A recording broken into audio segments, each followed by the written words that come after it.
Ethan Smith. I first met Ethan when I took the chance on choosing to invest time as presence as rent, and just the experiment that was Treehouse.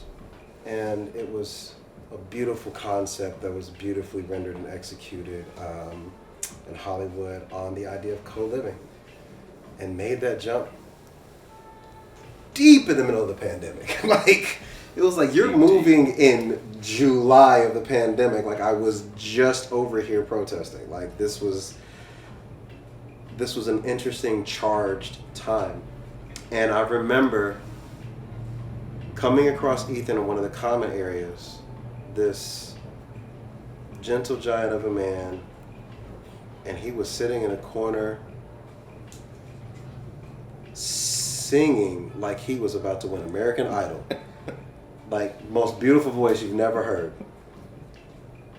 And from there we had a conversation, and I learned so much about your heart for community, your background, growing up in South LA, being in LA, caring about spaces for people, how that led you to different things. But what has always shown out for me is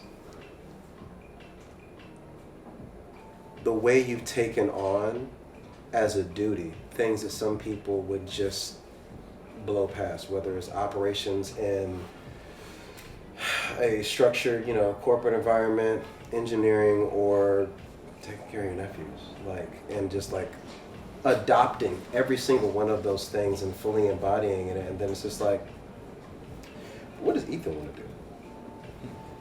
And I always told you that if there ever was a time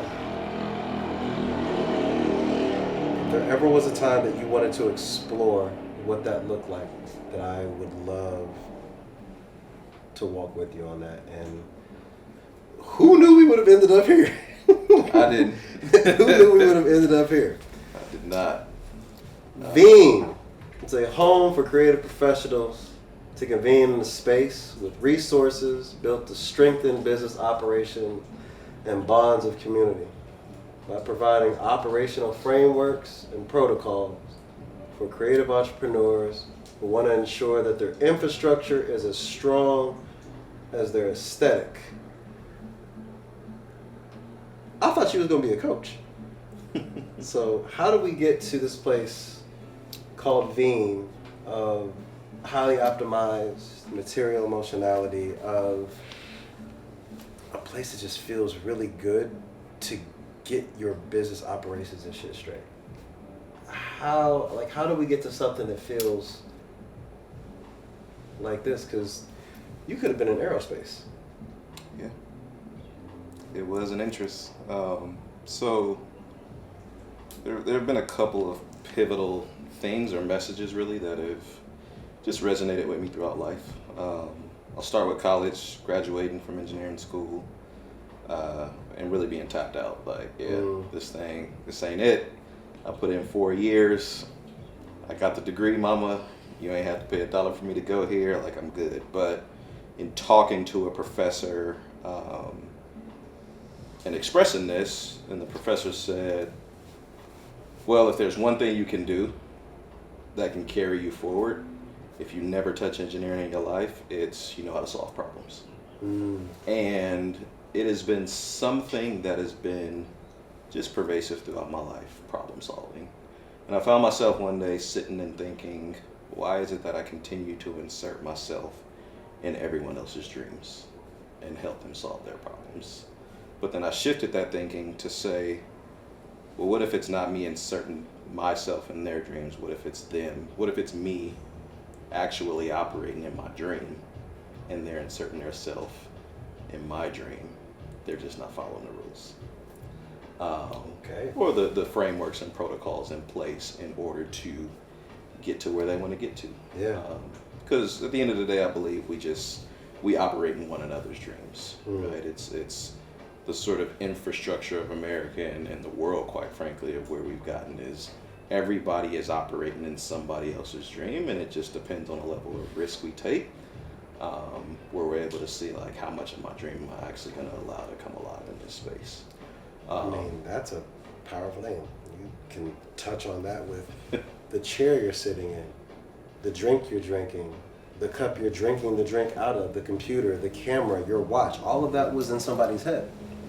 So also, what does it look like to, like you said, add to that lexicon of here's another dream for you to live in? Yeah. So VENE is really an opportunity for folks to step in and truly embrace their own creativity within a framework that isn't passive but is active. Like, you come into this space to actually work. And I'm a firm believer and lover of just design and space that inspires. And so that's sort of the cornerstone of VENE, is just really creating space that creative entrepreneurs can come into and be inspired, not just by what it looks like aesthetically, but also the people that are in that space, and understanding that these individuals have a common thread of really cultivating whatever their creative practice is.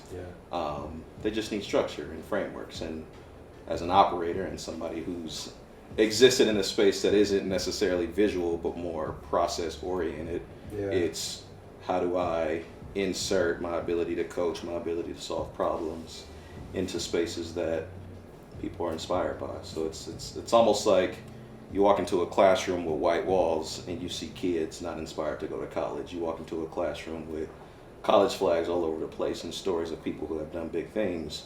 Now kids really start thinking about what they can do beyond what they see today. It's like you said, living in the dream. And we have these beautiful spaces contrasted with individuals that found their way, but also I could imagine each of these individuals going to a place like VENE and being like, that was the place where I found it and figured it out and it made sense. So you have this thing between like this like rigor and this creative freedom and just rawness, but also in these beautifully structured spaces. I remember Maceo commenting once during one of the assignments, was like, bro, I don't know where these places are, but I know one thing, all of them smell amazing.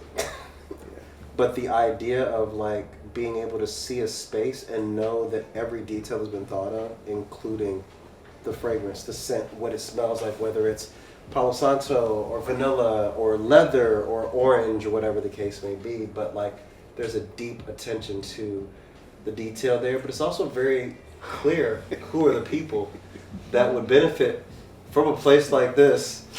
I'm laughing because quick aside, there was a point when Ethan realized that this was a space and not a practice. And on the Zoom, Mike almost jumped through the screen. Like, I want to go there. I want to do events there. No, I was here. Oh no, you were here. That's right, you were here. That's why it seemed like you jumped through the screen, because you were here. And it was all this energy right here, all the energy you all just saw. But the thing that was so amazing about that wasn't just Mike's excitement. It was that it made it palpable for Ethan to say, oh, this is a thing. Not only is this a thing, but someone's been waiting on this. Someone's been craving this. Well, now it makes sense for everybody. Every single person that you have up here. So let's talk about who you have. You got Kirby, Herbito. You have Shizza with Our Place. Yeah. You Tristan have Walker, Devils. Tristan. You got Mel Robbins. Bubbles. Oh man, that is yeah, Ava. And you got Mike Nichols, but passionate pursuits, authenticity, and story. Like every single one of these persons has an incredibly non-traditional path, but I can clearly see that like VENE is a place that they would love to have had to organize things to get them to the next level of things. And this really feels very specific to places that VENE can exist and the types of creatives that would find benefit from being in that space. Yeah, in a lot of ways, it's encouraging individuals to really tap into their spirit of creativity and the thing that they want to do. And so you take a guy like Brian Terry, who some may just associate with being a chef, right? He makes Caribbean, African-inspired vegan dishes, but he's got a lot of background and interest in food justice, and so he sort of transformed just cooking into this practice, if you will, of like, I don't just cook, but I actually create experiences and have a point of view about something that I deeply care about. And so when you think of how it is that you engage in a space like VENE, an individual like this would come in and he'd probably say, hey, I'm a chef. And it's like, well, let's take chefing to the next level. Yeah. Like, and what does that look like in a very accelerated version? So, where are we VENing? Shout out Mike. Wow, I know this area. Queen Street is right around the corner from some of my favorite places. Downtown Inglewood. Pop-up and then retreat. I love this as a way of almost fishing for the people and fishing for the space by giving them a chance to engage with it in these smaller dosages. But talk a little bit about what your vision is for the pop-up to the retreat. Yeah, so to start at the top, just having a place that people can come to that's consistent. A place in a neighborhood that I grew up in where I feel like there's a lot of foot traffic that's happening there now. There's a lot of things that are up and coming, and oftentimes when I want to go to spaces to be around creative and inspiring individuals, like I got to travel far. There's no space around the corner from me, and so I think that whether it be this space or just spaces in the greater Los Angeles area and around the world, there's a lot of spaces that are just sitting dormant, where VENE could very much plug in as sort of these neighborhood hubs for people to come into. The pop-up experience is really, again, taking spaces that already exist.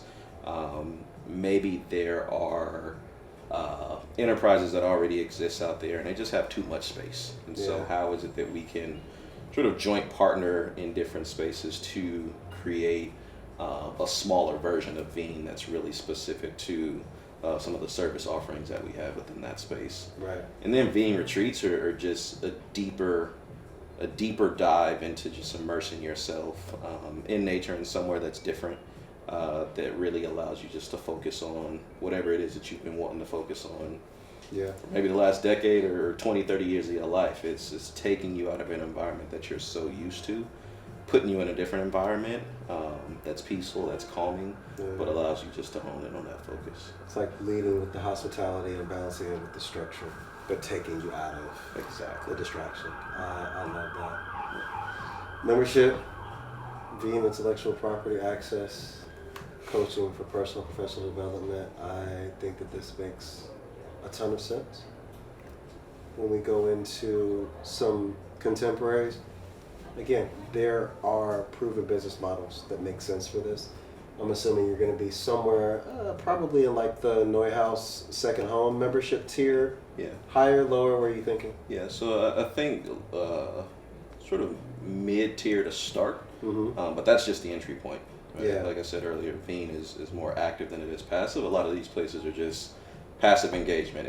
They're beautiful, they're inspiring, but it's come here, head down, work, get it done. Whereas VENE is come here, collaborate, actually start to implement things, iterate on what it is that you need to iterate on as it pertains to your practice. Yeah.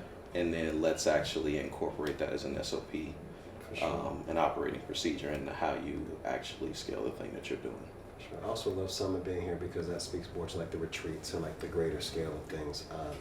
For those of you not familiar, definitely worth looking into. But this makes a lot of sense to show kind of how this works as far as someone going from just like interested in the thing to actually really dialing in and being like, no, I need this and I'm going to prioritize this. So really quickly, just kind of walk us through what are these access points and the kind of the VENE tree. Yeah, so at the top, the tree, the leaves, it's what you see.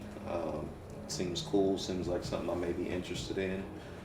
You come, have an opportunity to really immerse yourself in it and understand what it is, then you become a member, right? You become invested in actually being a part of the thing. Yeah. And unlike other membership-based models or spaces that you may find yourself in where it's fill out an application and we accept you, it's with VENE, you opt in. It's, do I see myself as a creative? What type of creative do I see myself as? And do I want to be around other creatives who are doing things that I could benefit from, whether it be from direct exchange of services or just sheer inspiration around being around people, much like the cohort who are just inspiring. And then, most memberships may or may not, or most engagements may or may not stop there in terms of how people actually engage with VENE. And then there's a sort of devoted, sort of deep-rooted level of how you actually do a thing where you go from A to Z, right, from good to great. And that's done through the engagements. On the engagement side of the VIP access, where you're actually using the frameworks and protocols to create your own blueprints. And then the engagement side on the coaching piece, where it's, I'm doing a business, I've got an enterprise, but I've also got these sort of personal things that I'm trying to work through and figure out as I try to figure out the balance of how I need to, how I want to establish things in life. And so it's not therapy, but it's coaching to more so push you to be that next version of you that you desire to be. Fantastic. Well, let's give us a layout. What are we looking at as next steps to arrive at an MVP, or just a space for people to experience VENE for the first time? What's the future look like? Future is actually getting a space, but there's a lot of steps before you get there. And we're also in Los Angeles, so there's like 20 more on top of whatever steps. And so the most immediate thing, where I think a lot of enterprises that I've worked with in the past is they've tried to already be at what it is that they want to be in the future without doing the preliminary steps of like, how do we actually just get this off the ground? So, and one of the offerings, which we'll get to in a minute, is just like having a space, VENing it out, like really make it into a space that people can step into and engage in. And so that's the first, the immediate step, and in the midst of having that going on, actually finding a space, finding a space that makes sense, making sure not just the model, but the design of what I envision VENE to look like is right. I'm not a designer, but I know what it looks like at the end of the day. And this is the address that you showed, isn't it? That is the spot. I did not notice what that roof looked like. That's very interesting. This shows just a good idea of very simple internal org chart, understanding who you need, what you need to get it going. So this is just a quick org chart of one or two locations, who's there, what they're doing, what their core responsibilities are. This, of course, scales up as VENE grows, as it sort of branches out into different tentacles of what it's going to become, but sort of core team to get things started. And then, here we go. Here's how people can help. An underutilized space, at least 500 square feet available for 6 weeks at a time, and then what we got? Marketing, partners, seed capital, joint partnerships, and mission aligned developers or operators. Those are the people that have the spaces. Seed capital is just what operates VENE from a number standpoint for a actual VENE location. Marketing is always key. I'm not a marketer, so always good to partner with the right people who know what they're doing. It's interesting being someone who has so much proficiency and operational efficiency. It's like you are the right one to give this money to, because you have spreadsheets and understanding of exactly how to do everything. Like, you've got buildings open. That's a feat in and of itself. So anyone that knows anyone, looks like you and Michelle shopping for the same thing. I'd love to be in a Hawthorne Mall. So let's VENE. On the way out of here, we have some really great quotes that I'd love for you to be able to read for everyone, and then leave us with any other thank yous or final thoughts. But please, these are very important for you to read. So at the top, faith drives me. So always like to lead with scripture. As iron sharpens iron, so one person sharpens another. It's a good proverb that I always am reminded of. Do the best you can until you know better. Then when you know better, do better. So this is be careful about the information that you acquire and then the knowledge that you acquire, because you will be called to greater heights as a result of what you know. And then this last one just speaks to the need for community, especially in a world like today. But alone we can do so little, together we can do so much. So in closing, I mean, thank you, Jason. Many thanks to the cohort. Like, you all pushed me to really tap into that visual creative side. I am a numbers and lines process type of guy, and so to really build something out from a visual standpoint was a challenge in a lot of ways. But as an engineer, I love challenges, and week after week after week, as I saw people's work, it was just like, I'm still doing this in PowerPoint. Oh yeah, that was a real thing. He was like, y'all not gonna keep making me look bad. That's not a real thing. So it was inspiring. It was inspiring, and it continues to be inspiring. And I just see just the interconnectedness and collaboration that is present here. Yeah. And this is just the beginning of what I think is going to be something huge. So many of you have your practices in place already. Some of you are starting your practices, but where we are, we're sort of ahead of the curve of where folks need to be. Yeah.